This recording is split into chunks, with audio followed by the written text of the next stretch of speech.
Boss, kalau you rasa Malaysia banyak drama, maybe time to export you stress. Let's go Asia. Ni dia top 5 negara Asia untuk start business. Kelima, Indonesia. Population gila banyak, Shopee jalan 25 jam. Tapi hati-hati, custom media power complain, review 1 bintang pun essay 12 perenggan. Keempat, Korea. Kalau you jual skincare, gadget atau food yang estetik, confirm viral. Tapi kos tinggi bos, staff pun style lebih dari bos. Ketiga, Thailand. Business kat sini chill, tak pun okey.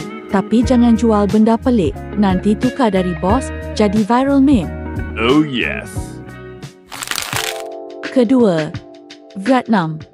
Ekonomi naik macam roti naik is. Orang muda semua rajin, tapi jalan raya macam Fast dan Furious DD Edition. Pertama, Singapura. Bisnes cepat, internet laju, proses semua digital. Tapi rental boleh buat you makan Maggi premium. Nak expand, tapi takut silap kira? Biar HSBC guide you dari KL sampai ke Seoul.